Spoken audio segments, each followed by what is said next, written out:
Hello student, today I will start monotonicity बताने जा रहा हूँ।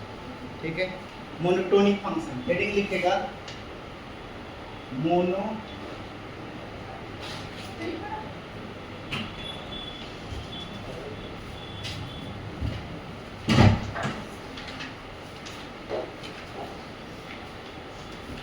तो सबसे पहला लिखिएगा मोनोटोनिक फंक्शन लिखेगा मोनोटोनिक फंक्शन। मोनोटोनिक फंक्शन किसको कहते हैं? मोनोटोनिक फंक्शन बोलते हैं, लिखेगा ए function fx is said to be monotonic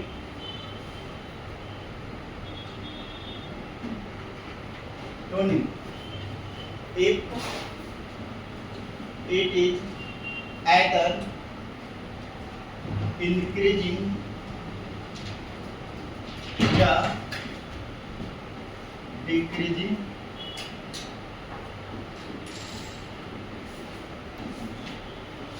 क्या है? A function fx is said to be monotonic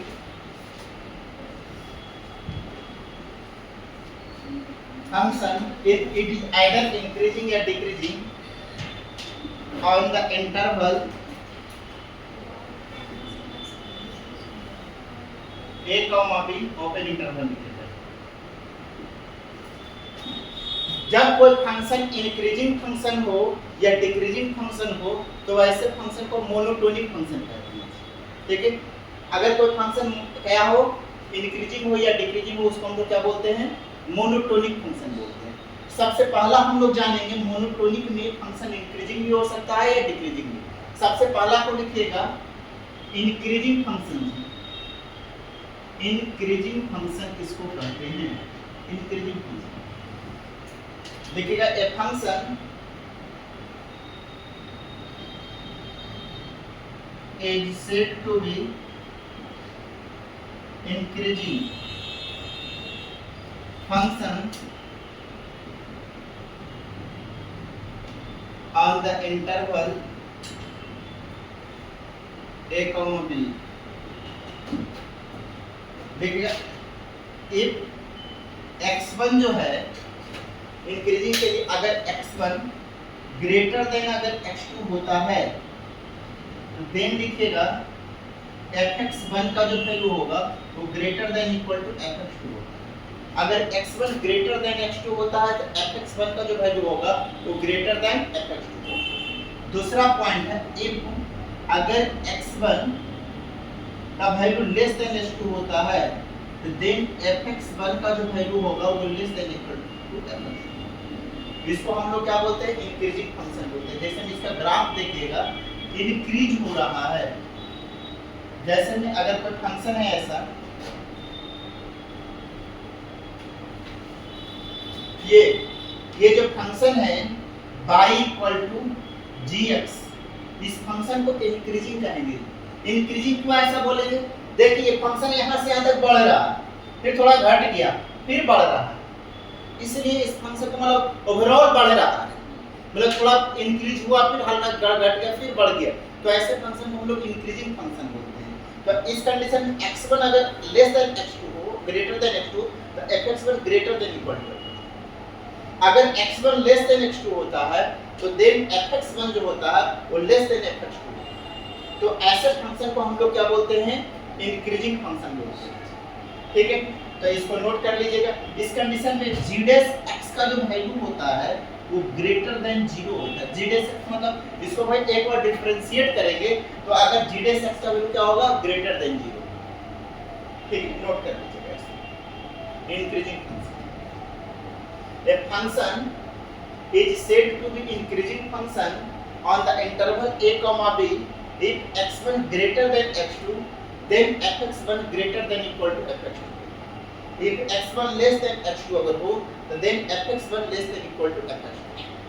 मैं सारे तक क्वेश्चंस भी करवाएंगे आपको, तो टेंशन लेने की जरूरत नहीं है। इसमें इनइक्वालिटी का भी कॉन्सेप्ट का इस्तेमाल होगा, याद रखिएगा। अभी मैं बताएंगे सब तरह की चीजें। ठीक है, तो इसको नोट कीजिए।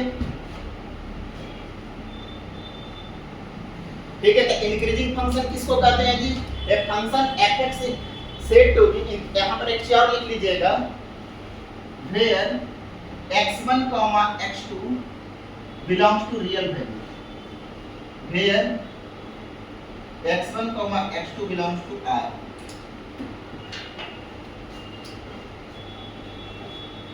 चलिए हो गया। आप दूसरा लिखिएगा, अभी मैंने बताया इंक्रीजिंग फंक्शन, अब बताएंगे स्ट्रिक्टली इंक्रीजिंग फंक्शन। लिखिएगा, नेक्स्ट लिखिएगा इसके बाद स्ट्रिक्टली इंक्रीजिंग फंक्शन। ये ग्राफ बना लीजिएगा जी, ठीक है। इंक्रीजिंग फंक्शन का ये ग्राफ है, x डे से y डे, इसको क्या बोलते हैं? इंक्रीजिंग फंक्शन बोलते हैं। इंक्रीजिंग फंक्शन बोलते हैं, इंक्रीजिंग फंक्शन बोलते हैं।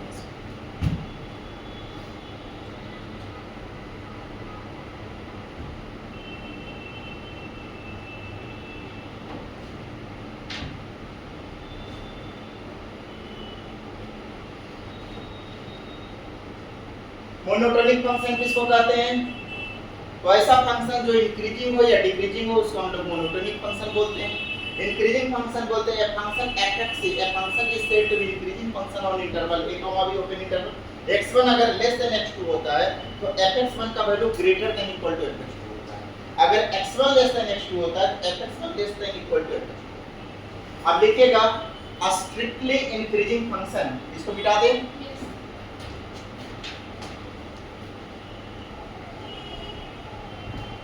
देखिएगा ए फंक्शन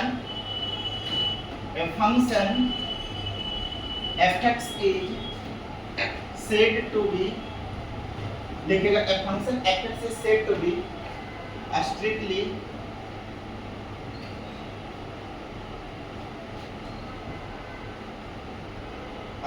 लिखिएगा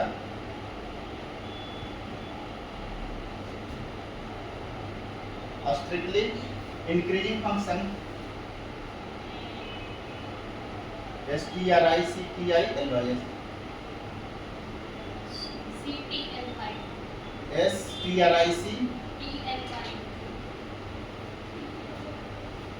strictly the function fx is said to be a strictly increasing function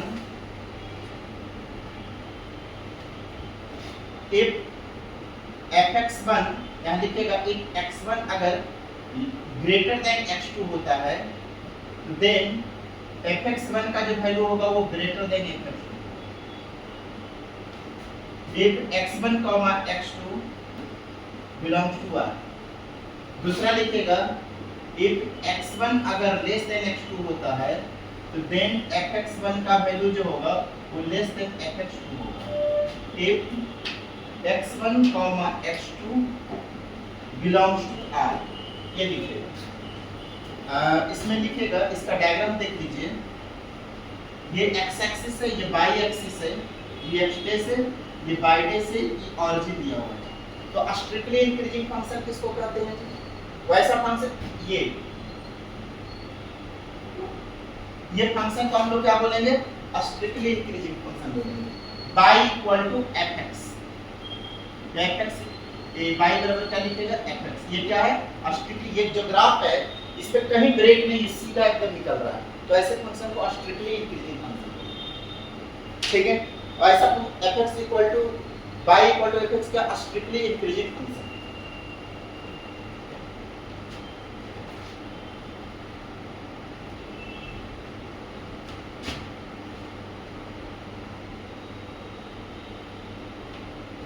अब इस पर एक में क्वेश्चंस भी आपको करके बताते हैं कि स्ट्रिक्टली इंक्रीजिंग कैसे होता है।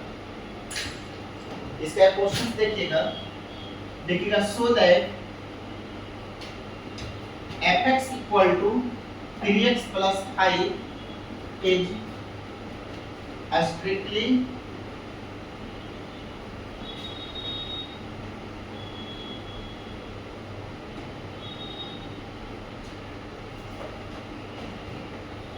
Increasing function.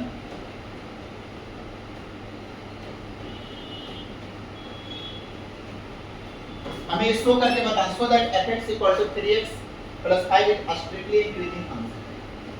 तो इसका देखिएगा प्रूफ कैसे करेंगे, ध्यान दीजिएगा इसको, बहुत इंपॉर्टेंट। fx का वैल्यू क्या है 3x + 5। हमें क्या होता है जी, अगर x1 का वैल्यू ग्रेटर देन x2 होता है तो fx1 का वैल्यू क्या होता है ग्रेटर देन fx2। ये क्लियर है? तो हम लोग ऐसा लिख सकते हैं क्या, x1 का वैल्यू ग्रेटर देन x2, ऐसा हम लोग लिख सकते हैं? लिख सकते हैं कि नहीं लिख सकते? अब तो 3 से मल्टीप्लाई कर दीजिए दोनों तरफ, इनइक्वालिटी का साइन चेंज नहीं हो चुका है, 3x2 ऐसा लिख सकते हैं क्या? अब दोनों तरफ एडिंग कर दीजिए, लेकिन एडिंग बोथ साइड बाय 5, तो 5 ऐड कर देंगे तो 3x1 + 5 = हो जाएगा 3x2 + 5 हो जाएगा। यहाँ से कितना हो जाएगा, ये किसकी वैल्यू दिया हुआ है, fx1 का वैल्यू दिया हुआ है, तो fx1 जो होगा वो क्या हो जाएगा ग्रेटर देन fx। अब यहाँ पर निकालेंगे कि कैसे हुआ सर, तो देखिए fx बराबर आपका दिया हुआ है 3x + 1 5 है, तो अगर यहाँ पर x1 लिखोगे तो 3x1 + 5 लिख सकते हैं ना, अगर x2 लिखेंगे तो कितना हो जाएगा 3x2 + रिप्लेस कर देंगे, तो अगर यहाँ पर देखिए x तो यहाँ पर x, तो यहाँ x1 तो यहाँ x1, यहाँ x2 तो यहाँ x2, तो कहने का मतलब ये जो वैल्यू होगा वो किसकी वैल्यू होगा fx1 का। ये वैल्यू किसकी होगा, जब क्योंकि इंक्रीजिंग होने के लिए x1 ग्रेटर देन x2 अगर होता है तो fx1 ग्रेटर देन fx2 होता है। देखिए fx1 ग्रेटर देन fx2 का कंडीशन फुलफिल हो रहा, क्योंकि 3x1 + 5 fx1 का वैल्यू है और 3x2 + 5 जो fx2 है, तो ये इसीलिए लिख सकते हैं therefore fx = 3x + 5 is strictly increasing. ये देयरफॉर लिख सकते हैं fx is strictly increasing function, increasing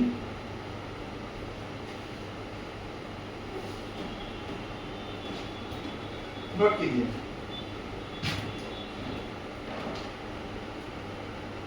अच्छा बताइए fx = e⁻x दिया हुआ है, e का वैल्यू कितना होता है पता है 2.74 के करीब होता है, मतलब 7 और 8 के बीच में लाइज करता है। 2.7 मतलब जो आपका e का जो वैल्यू होता है 2.7 से लेकर करके 2.8 के बीच में होता है, याद रखिए एक्सपोनेंशियल फंक्शन है। तो e⁻fx जो है जिसको हमको स्ट्रिक्टली प्रूव करना है, तो पहले लिखिएगा x1 का वैल्यू अगर ग्रेटर देन x2 होता है, ऐसा लिख सकते हैं x1 अगर ग्रेटर देन x2 होता है, ठीक है। तो अब इसमें से हम लोग क्या लिखेंगे, e का वैल्यू क्या होता है ग्रेटर देन 1, e का वैल्यू कितना होता है 1 से बड़ा होता है, तो 1 से अगर बड़ा वैल्यू अगर ले x1 अगर ग्रेटर देन x2 है, तो अगर हम इसमें पावर में इसका अगर दोनों तरफ e पर पावर अगर हम लोग ले ले तो इसकी वैल्यू में इक्वालिटी का साइन चेंज नहीं होगा। एक एग्जांपल देकर के बताते हैं, जैसे में 5 है वो ग्रेटर देन 3 है, कितना है 5 ग्रेटर देन 3 लिया, अब दोनों तरफ 1 से बड़ा कोई वैल्यू ले लीजिए, 2 ले लेते हैं, तो 2 पर पावर 5 जो होगा वो ग्रेटर देन 2 पर है कि नहीं, 32 ग्रेटर देन 8 होता है।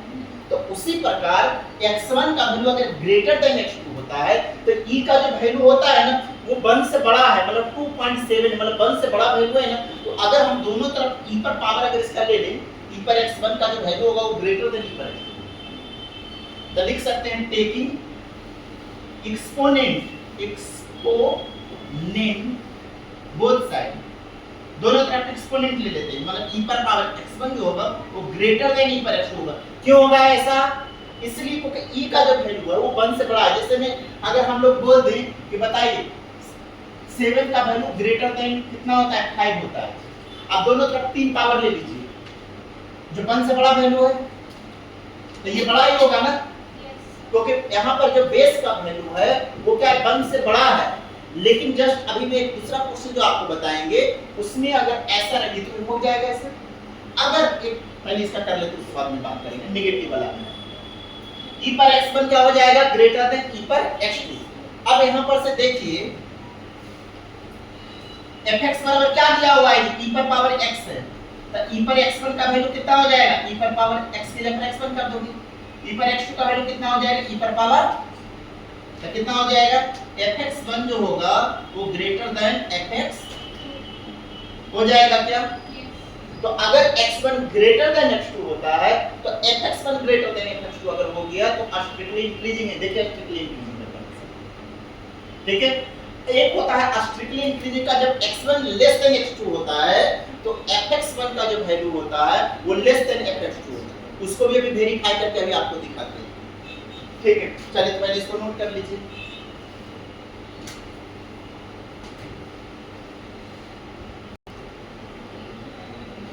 ठीक है, तो डिक्रीजिंग फंक्शन बताएंगे। Function fx is said to be decreasing function if x1 greater than x2, तो fx1 less than equal to fx2 होता है where x1 x2 belongs to R। अगर x1 less than x2 होता है then fx1 greater than equal to fx2 होता है where x1 x2 belongs to R। ठीक है, यहाँ पर लिख लीजिएगा इंटरवल कहाँ किसके लिए लिखते हैं जी, ऑन द इंटरवल लिख लीजिएगा, interval a comma b open interval दोनों। Strictly decreasing a function fx को स्ट्रिक्टली डिक्रीजिंग फंक्शन बोलेंगे जब x1 लेस देन x2 हो तो fx1 less then fx1 less than x2 तो fx1 ग्रेटर देन, यहाँ ग्रेटर देन तो यहाँ लेस देन, यहाँ लेस देन तो यहाँ ग्रेटर देन। इंक्रीजिंग में होता है अगर लेस देन तो fx1 भी लेस देन रहता है, अगर ग्रेटर देन रहता है जैसे x1 ग्रेटर देन x2 तो fx1 ग्रेटर देन वो स्ट्रिक्टली में होता है। लेकिन डिक्रीजिंग में उल्टा होता है, x1 अगर ग्रेटर देन x2 तो fx1 का वैल्यू जो होगा। अब बोलोगे सर ऐसे क्यों हो जाता है, मुझे थोड़ा करके बताओ, प्रूव करके कि ऐसा कैसे होता है। तो देखिए मैं आपको करके बताता हूं। जैसे देखिए यहां पर बताइए 3 जो है वो ग्रेटर देन क्या है, 2 है कि नहीं है क्या, 3 ग्रेटर देन 2 है, 3 बड़ा होता है ना तो उससे। तो अगर हम दोनों में 1/2 एक्सपोनेंट ले लीजिए, 1/2 पर पावर 3 और 1/2 पर पावर 2, तो कौन बड़ा होगा जी, इनइक्वालिटी का साइन चेंज होगा कि नहीं होगा, हो जाएगा कि नहीं हो जाएगा, ऐसा हो गया क्या, तो इस कंडीशन में डिक्रीजिंग हो गया, मतलब 1/2 मतलब 1/8 जो होता है 1/4 से छोटा हो जाता है। मतलब कहने का मतलब ये है कि इस कंडीशन में इनइक्वालिटी का साइन चेंज हो गया, क्या हो गया, क्योंकि यहाँ पर जो वैल्यू जो है आपका एक्सपोनेंट का वो क्या है 0 और 1 के बीच में लाइज कर रहा है, फ्रैक्शन है ना। ठीक है, तो क्योंकि 1/8 जो होता है वो लेस देन होता है 1/8। ठीक है, तो एक क्वेश्चंस में आपको अभी करवाते हैं, उससे आपको पता चल जाएगा कि डिक्रीजिंग वाला होता है। जैसे में a पर पावर x जो है ना, a पर पावर x का वैल्यू अगर a का वैल्यू 1 से छोटा होता है तो डिक्रीजिंग फंक्शन होता है। ठीक है, तो ये हो गया ना।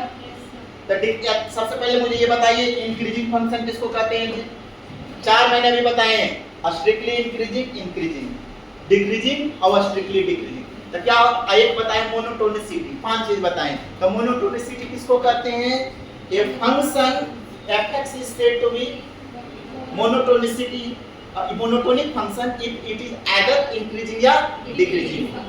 पहला बता दे। दूसरा बताए थे क्या, इंक्रीजिंग फंक्शन। तो इंक्रीजिंग फंक्शन किसको कहते हैं, ए function fx is said to be increasing function on interval a b open interval if अगर x1 का वैल्यू ग्रेटर देन अगर x2 हो तो fx1 का value greater than equal to fx2। अगर x1 का वैल्यू लेस देन x2 होता है तो fx1 का value less than equal to fx2 on the interval x1, x2 belong to real value. पहला हो गया। दूसरा मैंने बताया है स्ट्रिक्टली इंक्रीजिंग फंक्शन। किसको कहता है strictly increasing function, A function fx is said to be a strictly increasing function। हम फंक्शन को on interval a, b open interval के लिए लेते हैं। ठीक है, तो इसमें क्या होता है अगर x1 का वैल्यू ग्रेटर देन x2 होता है तो fx1 ग्रेटर देन fx2। अगर x1 लेस देन x2 हो तो fx1 less than x2 on the interval x1, x2 belongs to real value. तीसरा मैंने बताया डिक्रीजिंग फंक्शन। किसको कहते हैं decreasing function, a function fx is said to be decreasing function on the interval a, b open interval लिखा है। अगर x1 का वैल्यू ग्रेटर देन x2 होता है तो fx1 का जो वैल्यू होता है वो less than equal to fx2 on the interval x1, x2 belongs to. फिर दूसरा लिखा है इफ x1 का वैल्यू क्या हो less than equal to fx2 होता है, x1 लेस देन x2 होता है तो fx1 greater than equal to fx2 on interval x1, x2 belongs to. चौथा मैंने बताया नेक्स्ट बताए स्ट्रिक्टली डिक्रीजिंग फंक्शन, तो किसको कहते हैं strictly decreasing? A function fx is said to be decreasing function on the interval a comma b open interval अगर x1 का वैल्यू ग्रेटर देन अगर x2 होता है तो fx1 का वैल्यू लेस देन fx2 होता है। दूसरा बताएं अगर x1 का वैल्यू लेस देन x2 होता है तो fx1 का वैल्यू ग्रेटर देन fx, मतलब इक्वल टू वाला नहीं आता, और स्ट्रिक्टली इंक्रीजिंग में इक्वल टू वाला नहीं आता है, केवल ग्रेटर देन और लेस देन होता है। और स्ट्रिक्टली डिक्रीजिंग में चाहे लेस देन होगा चाहे ग्रेटर देन होगा, इक्वल टू वाला नहीं आता है। डिक्रीजिंग में या इंक्रीजिंग में इक्वल टू भी आता है, लेस देन इक्वल टू आता है, ये बात याद रखो, ठीक है। डिक्रीजिंग वाला में क्या रहता है, साइन चेंज हो जाता है। अगर x1 अगर ग्रेटर देन x2 होता है डिक्रीजिंग में तो fx1 less than equal to fx2 हो जाता है, चेंज हो जाता है। लेकिन इंक्रीजिंग में क्या होता है जी, चेंज नहीं होता है। अगर x1 ग्रेटर देन x2 है तो fx1 ग्रेटर देन fx2, ये सब बात याद रखिए, क्लियर है। अब इसमें जो क्वेश्चंस जो आपको रहेंगे वो पहला क्या होता है कि अगर y बराबर fx अगर इंक्रीजिंग फंक्शन दिया हुआ है तो अगर हम उसको डेरिवेटिव करेंगे, पहला बार डिफरेंशिएट करेंगे तो उसकी वैल्यू ग्रेटर देन अगर 0 आता है तो हम उसको क्या बोलते हैं, स्ट्रिक्टली इंक्रीजिंग फंक्शन। क्या बोलेंगे, इंक्रीजिंग के लिए क्या होता है, पहले स्ट्रिक्टली बात नहीं करते, इंक्रीजिंग होने के लिए क्या होता है जी, फर्स्ट डेरिवेटिव का वैल्यू ग्रेटर देन 0 होना चाहिए। क्या होना चाहिए, मतलब f dash x greater than 0 तो इंक्रीजिंग फंक्शन, अगर फर्स्ट f डैश x का वैल्यू लेस देन 0 तो इंक्रीजिंग फंक्शन। तो पहला क्वेश्चन आपको रहेगा, हमको कोई fx बराबर दिया हुआ है इक्वेशन, हमें इंक्रीजिंग और डिक्रीजिंग निकालना रहेगा। क्या रहेगा, इंक्रीजिंग और डिक्रीजिंग। तो पहला काम क्या करेंगे, उसको डिफरेंशिएट करेंगे, डिफरेंशिएट करने के बाद क्रिटिकल पॉइंट निकालते हैं और उसमें देखते हैं कि कहां से कहां तक इंक्रीजिंग होता है, डिक्रीजिंग। तो इसको बनाने से पहले आपको इनइक्वालिटी का क्वेश्चंस के पूरा इनइक्वालिटी का काम होगा, डेरिवेटिव करेंगे इनइक्वालिटी का काम करेंगे। इसलिए मैं इनइक्वालिटी का 2-3 क्वेश्चंस करवाते हैं, उसके बाद हम इस पर इंक्रीजिंग पर क्वेश्चन, क्योंकि सेम कांसेप्ट चलेगा। क्योंकि किताब में आप पढ़ोगे आर डी शर्मा में या और दूसरे किताब में, तो आर डी शर्मा में आपको ऑलरेडी पहले दिया हुआ है इनइक्वालिटी, पहले शुरू में स्टार्टिंग पहला पेज में इंक्रीजिंग एंड डिक्रीजिंग, उसमें आपको लिखा हुआ वो कंडीशन, ठीक है, कि शुरू में आपको पहले इनइक्वालिटी लिखा हुआ, उसके बाद आपको इंक्रीजिंग डिक्रीजिंग के बारे में। तो ऑलरेडी आपको इसलिए दे दिया गया है क्योंकि इंक्रीज पूरा कांसेप्ट आपको, जिसको अगर आता है इनइक्वालिटी, उसको आपको इंक्रीजिंग डिक्रीजिंग में दिक्कत नहीं होगा, ठीक है। तो 1-2 क्वेश्चंस करवा देते हैं, उसके बाद हम लोग इंक्रीजिंग डिक्रीजिंग का क्वेश्चंस करेंगे। मतलब सेम जैसे 2-3 क्वेश्चन कराने के बाद हम जस्ट उसी पर डिटेल उसी को मतलब हम देखेंगे कि fx बराबर दिया हुआ है क्वेश्चन, अब बोले इंक्रीजिंग डिक्रीजिंग लिखना है, मतलब सेम क्वेश्चन को नाम खाली फंक्शन में नाम दे देंगे इंक्रीजिंग डिक्रीजिंग। तो आपको अगर आता है इनइक्वालिटी तो आपको उसमें कोई दिक्कत नहीं आएगी। तो लिखिएगा क्वेश्चन सबसे पहले,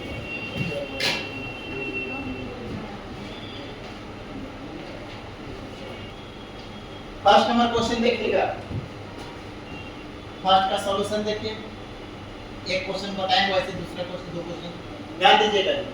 क्या है, 4x का cube minus 24x square plus 44x minus 44 greater than 0, ऐसा दिया हुआ 4 कॉमन ले लीजिए इससे, तो x cube minus 6x square plus 11x minus 11 ये 24h, तो ये 6 ग्रेटर देन 0 ऐसे दिया।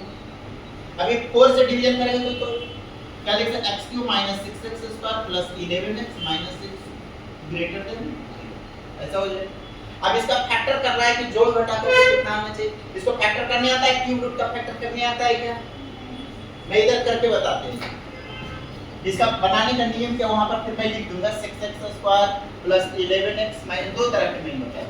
एक तो तरीका ये है कि 0 बनाना होता है, x की क्या वैल्यू रखेंगे कि 0 होगा, 0 रखिए -1 -2 प्लस ऐसा रखना, तो 1 रखने पर ये 0 हो रहा है क्या, देखिए 1 - 6 प्लस 11 - 6 0 हो रहा है कि नहीं हो रहा है, मतलब x बराबर 1 रखने पर ये 0 हो रहा है, इसका मतलब इसका x - 1 इसका फैक्टर हो गया, क्या हो गया, इसका मतलब x - 1 से डिविजिबल हो जाएगा, तो इसको डिवाइड कर दीजिए।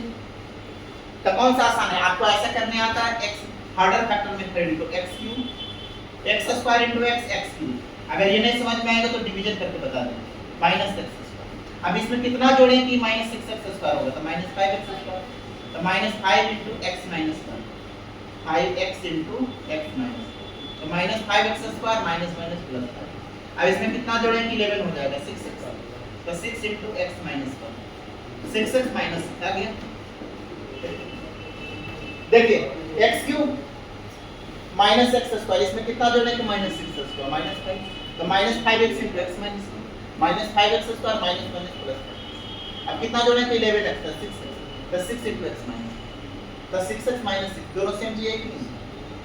अब देखिए x माइनस 1 तीनों में कॉमन ले लीजिए, x square minus 5x plus 6 छोड़, 2 3 6 और 2 प्लस 3 5 होता है, तो x minus 1 into x square minus 3x minus 2x plus 3 ऐसा लिख सकते हैं। तो x minus 1 into x minus 3 minus 2 into x minus 3 कितना हो जाएगा जी? x minus 1 into x minus 2 into x minus, ऐसा हो गया फैक्टर। अगर आपको ऐसा नहीं फैक्टर करने आता हो तो आप x माइनस 1, ये पहले आपको ये करना है ना, x बराबर 1 रख करके 0 कीजिए। अगर 1 रखने पर 0 होता है तो x माइनस 1 फैक्टर होता है। अगर x बराबर माइनस 1 रखने पर 0 होता है तो माइनस किधर है, x प्लस 1 फैक्टर होता है। x बराबर 2 रखने पर 0 हो तो x माइनस 2 इसका फैक्टर होता है। x बराबर माइनस 2 रखने पर 0 तो x प्लस 2 फैक्टर। अब इसको हम क्या करेंगे, अगर x माइनस 1 से इसको डिवीजन करेंगे, डिवाइडेड बराबर होता है division into quotient plus remainder. x से मल्टीप्लाई कर दो x स्क्वायर में, दोनों मेथड में बता दो x cube minus x square घटा दो, minus 5x square minus 11x minus 5x square plus 5x plus minus cut गया, माइनस 16x माइनस 6 कितना हो जाएगा, सही है ना, माइनस 5x स्क्वायर माइनस 11। अब हम लोग माइनस 5 से करते तो माइनस 5x स्क्वायर और माइनस का प्लस का, अब साइन चेंज करेंगे तो माइनस ये हो जाएगा जी, तो माइनस 16 और माइनस 6। अब यहाँ पर कितना लिखें, गलत हो रहा है क्या, x क्यूब लिखे ना minus x square, sign change करेंगे तो कट गया, माइनस 6 में से प्लस x तो माइनस 5, अब माइनस 11x लिख दें तो माइनस 5x, तो माइनस 5x स्क्वायर और माइनस माइनस प्लस 5 हो गया, ठीक है।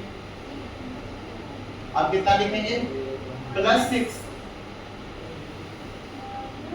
होना चाहिए था, कहाँ गड़बड़ हो रहा है, एक क्वेश्चन सही लिखे ना, x क्यूब माइनस 6x का, और ये प्लस है ना सभी, ये प्लस 11 तो प्लस 11 आएगा तो कितना हो जाएगा, माइनस करेंगे तो कितना हो जाएगा जी, 6x हो जाएगा ना, माइनस 6, तो प्लस 6 रख दीजिए, तो 6x माइनस 0 आ गया ना। तो देख इतना बराबर डिवाइडेड इसको करते हैं, इसको भाज्य करते हैं, इसको भाजक करते हैं, इसको भाग से डिवाइडेड डिवाइजन क्वोशिएंट रिमाइंडर। तो divided equal to division into quotient और प्लस रिमाइंडर 0, मतलब इतना equal to x minus 1 into ये लिख सकते हैं।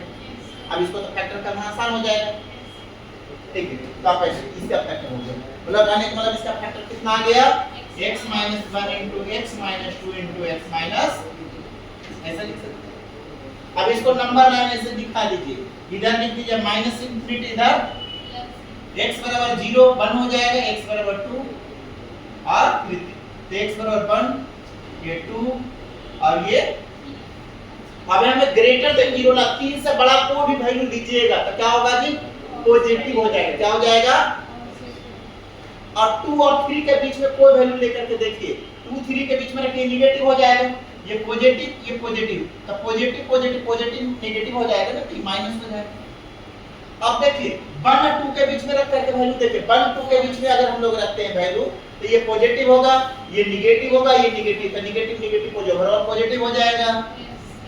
अब 1 से छोटा कोई भी वैल्यू लेकर के देखिए -2, तो ये निगेटिव, ये भी निगेटिव, निगेटिव ओवरऑल क्या हो जाएगा, निगेटिव होगा। क्या हमें क्या बताना है, x ग्रेटर देन 0, क्या बताना है,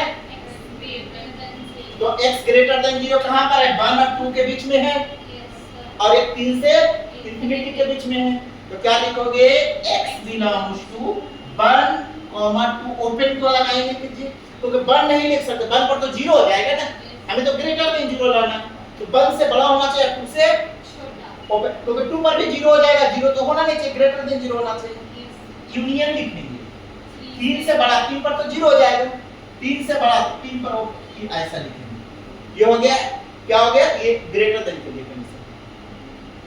अगर मैं यही क्वेश्चन में मैं बोल दूं कि ये क्वेश्चन है, अब बताइए इंक्रीजिंग फंक्शन कहां पर है, तो ये इंक्रीजिंग के लिए हो गया, देखिए इंक्रीजिंग है ना, प्लस में वाला इंक्रीजिंग हो रहा है, और डिक्रीजिंग के लिए बोलते तो कहां पर बोलते हैं, डिक्रीजिंग एक यहां पर हो रहा है, एक यहां पर, तो माइनस इंफिनिटी से 1 और 2 से 3 डिक्रीजिंग बोल सकते हैं ना, ये क्वेश्चंस में आपका रहेगा जी, कि डिक्रीजिंग इंक्रीजिंग बताइए, तो फर्स्ट डिफरेंशिएट करेंगे और उसके बाद ये नंबर लाइन पर दिखाएंगे, और जहां पर पॉजिटिव वाला रहेगा वो इंक्रीजिंग वाला रहेगा, जहां पर नेगेटिव, तो अगर मैं इसको ये इंक्रीजिंग के लिए तरस हो गया, अगर मैं कोशिश में अगर रहता तो मैं करते, ठीक है, डिक्रीजिंग के लिए बोलता तो माइनस इंफिनिटी से 1 और 2 से 3 यूनियन लगाते, क्लियर है? तो चलिए इसको नोट कर लीजिए।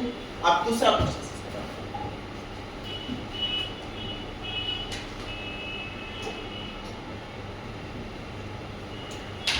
देखिएगा, दूसरा नंबर जिनको नहीं आता वो देखिए, क्या है 1/x + 1 into 4/2 + x का होल स्क्वायर ग्रेटर देन 0।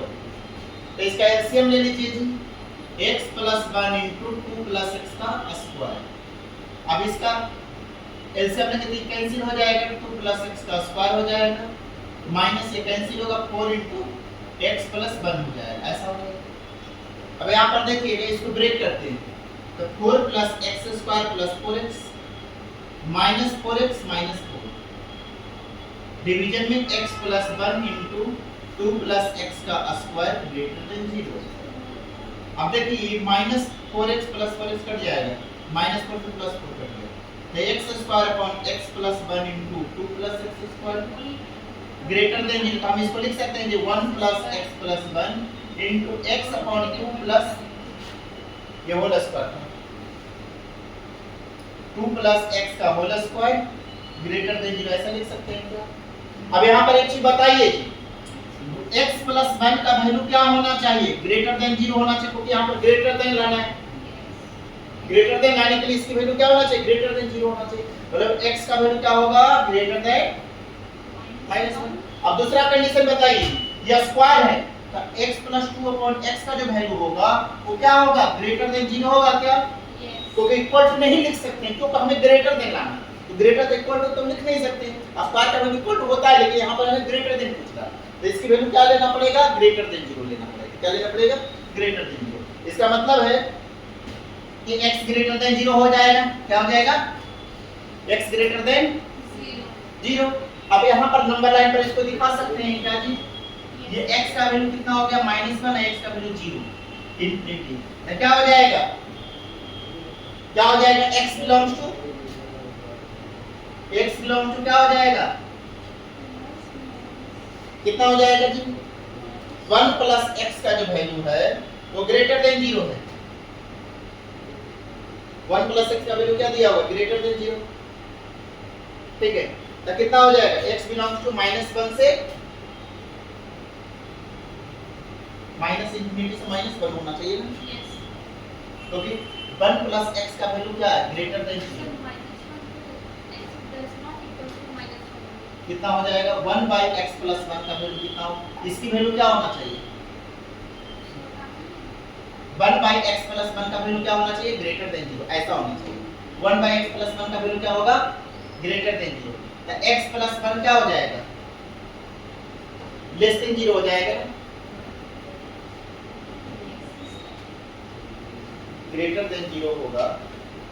सोचिए अगर हम लोग यहाँ पर अच्छा -1 से -2 के बीच का अगर वैल्यू रखते हैं -2, तो ये नेगेटिव हो जाएगा, और यहाँ ये पॉजिटिव ओवर आओ तो नेगेटिव होगा, ये नहीं हो सकता, तो ये x + 1 ग्रेटर देन 0 सही है, -1 होना चाहिए। तो इसको नंबर लाइन पर दिखाएंगे तो क्या हो जाएगा? x बिलोंग्स टू लिखना पड़ेगा, कितना होगा बता सकते हैं? -1 से 0 यूनियन 0 से इंफिनिटी होगा। कहाँ पर? कहाँ पर? तो यहाँ पर लिखा हुआ है ना कि x का वैल्यू ओपन इंटरवल लगा हुआ है, ओपन है तो मतलब -1 तो इंक्लूड नहीं है, और ना ही 2 है, 0 से इंफिनिटी, 0 से बड़ा को वैल्यू लेकर के देख लीजिए, 2 ले लेते हैं, 0 से बड़ा क्या है? 3 ले लेते हैं, 3, तो ये पॉजिटिव, ये भी पॉजिटिव, ये भी पॉजिटिव, ओवरऑल ग्रेटर देन 0 होगा। 0 से बड़ा को वैल्यू लीजिए, -0 के बीच को वैल्यू लेकर के देखिए, -1/2, तो देखिए -1/2 + 1, 1/2 पॉजिटिव हो रहा है, आई स्टार तो पॉजिटिव या पॉजिटिव, ओवरऑल ग्रेटर देन 0 आ रहा है, तो आई सर्टिफाई करा के देख सकते हैं, -0 के बीच ओपन इंटरवल, -1 से बड़ा, 0 से छोटा, और 0 से इंफिनिटी, तो ये आपको आंसर होगा। ऐसे ही इस पर पॉजिटिव होगा वैल्यू, -0 के बीच में अगर कोई वैल्यू लेकर के देखें तो ये क्या हो जाएगा? निगेटिव और ये पॉजिटिव।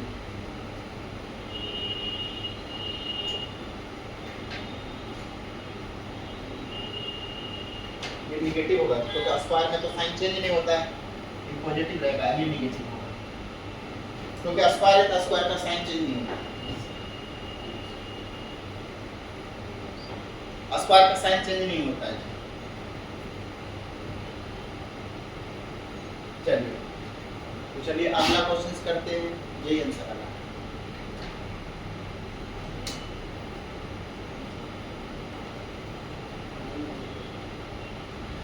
तीसरा नंबर क्वेश्चन करके बताइए, ये प्लस से इधर आएगा तो माइनस हो जाएगा, इसका एलसीएम लीजिए, फिर डिनोमिनेटर नॉट इक्वल टू 0 लिखोगे क्योंकि डिनोमिनेटर का वैल्यू 0 नहीं होना चाहिए, ठीक है। और 8x² इसका वैल्यू सॉल्व कीजिए, ग्रेटर देन 0 होना चाहिए, इसका भी वैल्यू ग्रेटर देन 0 और नॉट इक्वल टू 0 लिखेगा, इसका वैल्यू ग्रेटर देन 0 लिखेगा और नॉट इक्वल टू 0 और इसका वैल्यू ग्रेटर देन 0, तो ओवरऑल वैल्यू ग्रेटर, पहले 3 को इधर भेज दीजिए, एलसीएम लीजिए, सॉल्व कीजिए।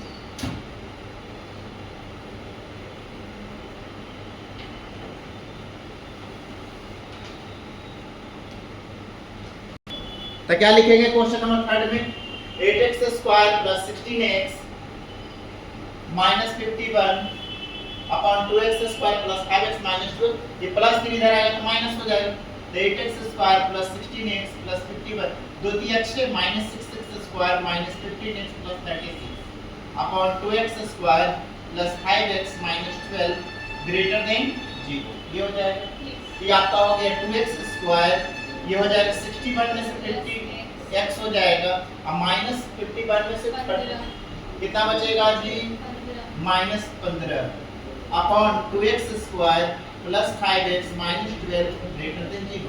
अब ऊपर का फैक्टर कर दीजिए, 15 दूनी 30, 30 का फैक्टर कीजिए, जोड़ घटा करके कितना आना चाहिए, 1 आना चाहिए, तो 6 बचे 30, तो 2x² + 6x - 5x - 50 और डिनोमिनेटर में 2 6 2 12 24 का फैक्टर कीजिए कि जोड़ घटा करके 5 आना चाहिए, 24 का फैक्टर कीजिए कि जोड़ घटा करके 5 आ जाए, कितना होगा 8 या 24, 8 में 3 जाता है 5 होता है, तो 2x² + 8x - 3x - 12 ऐसा हो जाएगा, ग्रेटर देन 0। अब ये दोनों में से 2x कॉमन लीजिए, तो x + 3 - 5 × x + 3 हो जाएगा, और डिनोमिनेटर में इसमें से 2x कॉमन ले लीजिए, तो x + 4 - 3 × x + 4 ग्रेटर देन 0 ऐसा लिख सकते हैं, तो ये हो जाएगा x + 3 × 2x - 5, ये हो जाएगा, और डिवीजन में x + 4 ×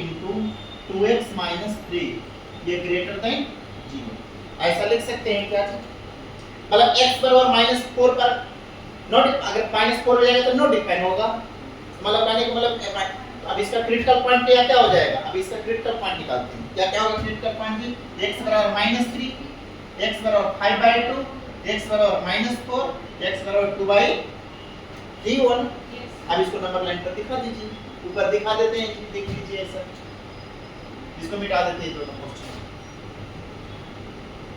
इसको भी मिटा देते हैं, देखिए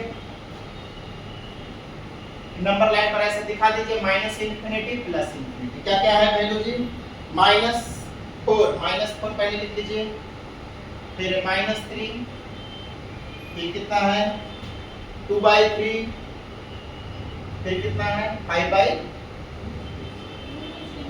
इतना ही है ना, कोई दिक्कत है इतना में।